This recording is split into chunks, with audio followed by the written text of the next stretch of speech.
Good morning, all. I'm going to start off by saying I have sent the wrong link via email. There is a new link that I've just sent through now. Hopefully, people are connecting with that. Big apologies to that. That's a huge fail, particularly on this morning. So, who have we got on there? Here we go. That's good. I've started to get a couple of people on there. That's nice. Mary and Alan, nice to see you. Gay, good morning. Morning, Merv and Margaret. John, good to see you, mate. Annette, Greg. Nell, Lyle, Russell, Jill, good morning this morning. Morning, the Courtneys, the Cluleys, the Allens, nice to see you here. Yep, I've read that right. And Annette Patterson, nice to see you this morning. Here we go, Jason, as you hear, haven't got the right link today. So I've just got a text from Ed and Lindsay Jones. I've sent the wrong email. Check your email again, Anne. What a way to get your Easter Sunday wrong, eh?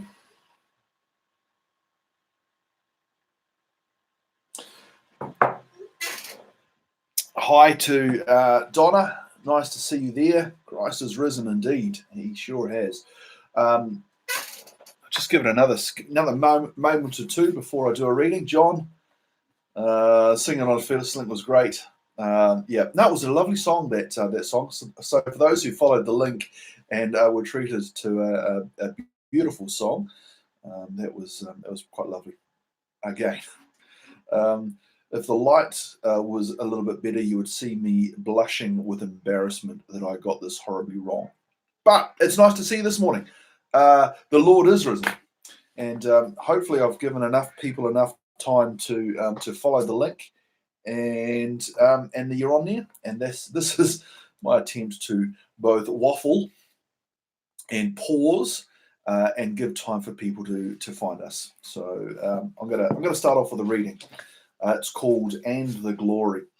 If we put aside my horrible mistake at the incorrect link, and we gather afresh. Let's start again. Good morning, all. Welcome along to our Easter Sunday service. I'm going to read a poem called "And the Glory." The silence breaks into morning. That one star lights the world. The lily springs to life, and not even Solomon. Let it begin with singing and never end. O angels, quit your lamenting. O pilgrims, upon your knees in tearful prayer, rise up and take your hearts and run. We who were no people are named anew God's people, for he who was no more is forevermore. Welcome along to Easter Sunday. The Lord is risen, and it's nice to see many of you keying in this morning. You got it wrong, but the Lord led us in the right direction. That's great, Gay. Yes. Good to have you all here. I want to read a lovely verse that Mary Stewart sent through yesterday. This is how Mary reflects. She says, "The hope of Easter we can find, though in our bubbles we're confined." Come in here, guys. Thank God that Jesus rose to bring new life to all who call him King. Thank you, Mary Stewart, for those words. And happy Easter from our kids as well. Happy Easter! What have you guys been up to today? Eating Easter eggs mostly. Eating Easter eggs mostly. Have you been on an Easter egg hunt? Yes. Yeah. Did you find many? Yes, we got 19. You got heaps of Easter eggs. And did you? Where did you find the Easter eggs? Where were they? Outside. So the Easter bunny was outside. Inside. Inside. How did the Easter bunny get inside? Oh, he just went for the door. Oh, did he? Oh. But he could just hop onto the roof. Yeah, true. We might have left the door open. So, no, he went for the chimney. Our teen only got up for the hunt. Fair enough.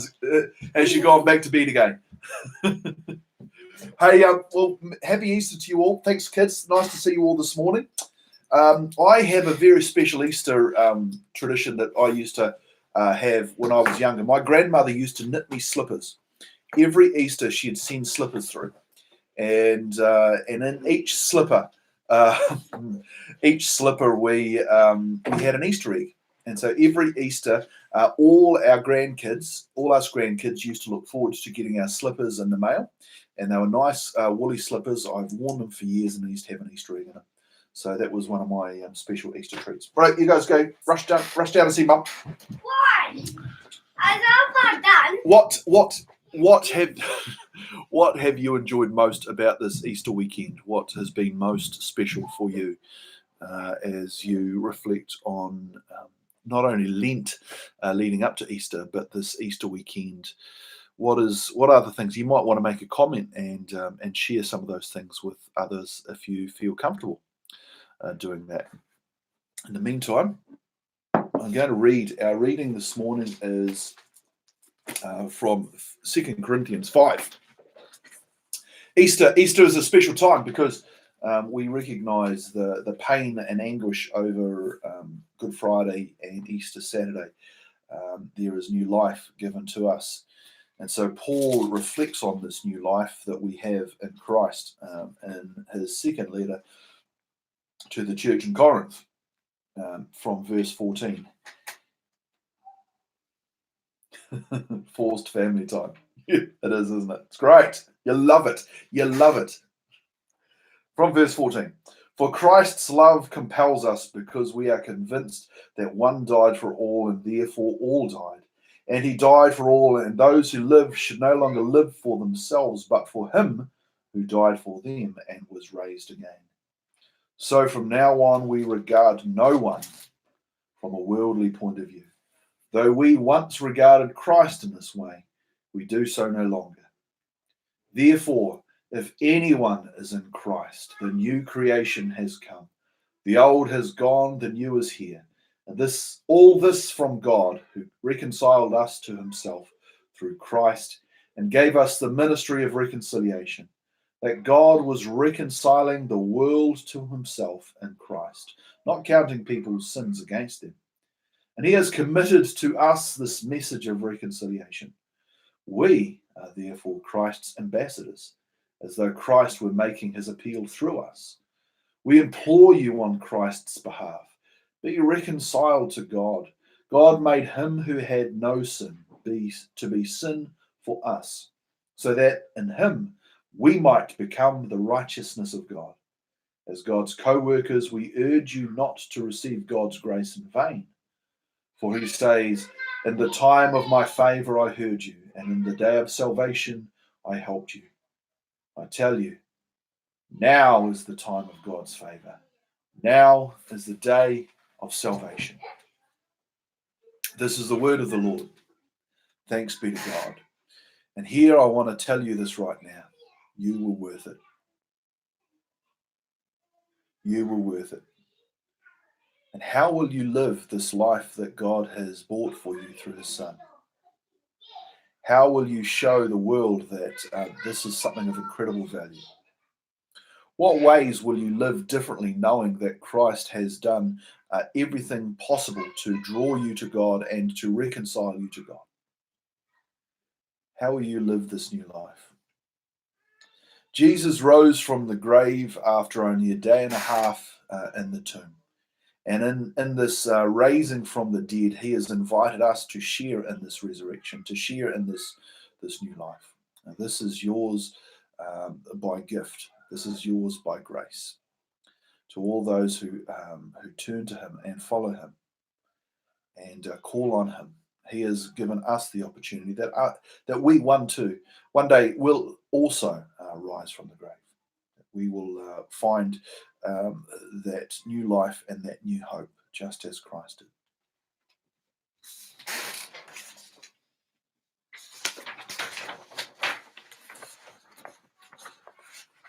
God of creation, creating anew, the silence is broken. With the woman in the garden, we catch our breath, wipe our tears, and try to articulate our experience with you.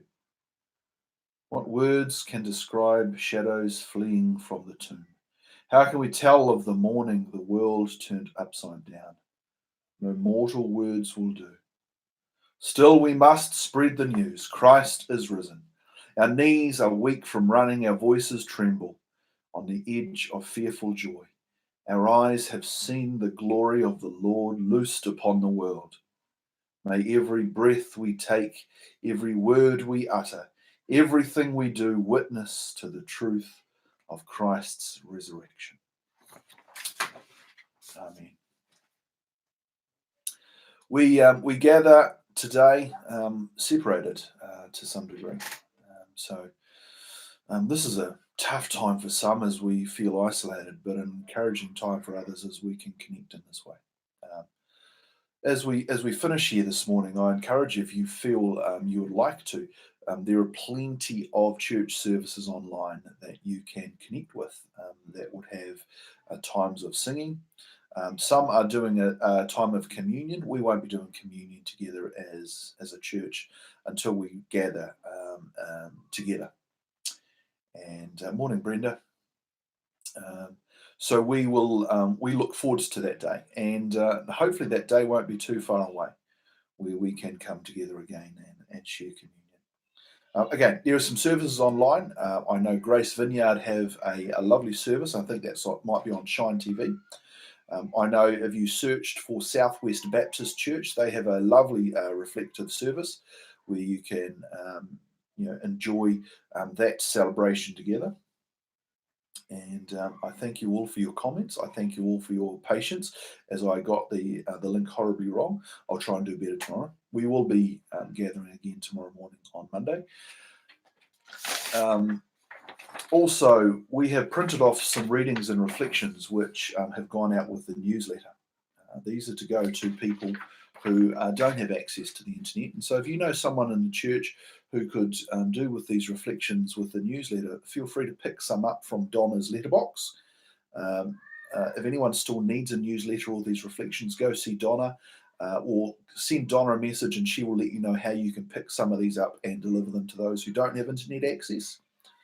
And I appreciate all your comments, all your feedback. And we will see you all again tomorrow as we gather again. And so as Christ bursts forth from the tomb, may new life burst forth from us and show itself in acts of love and healing to a hurting world. And may the same Christ who lives forever and is the source of our new life keep your hearts rejoicing and grant you peace this day and always. Amen. God bless. See you all tomorrow morning. Have a wonderful Easter Sunday. And don't eat too much chocolate.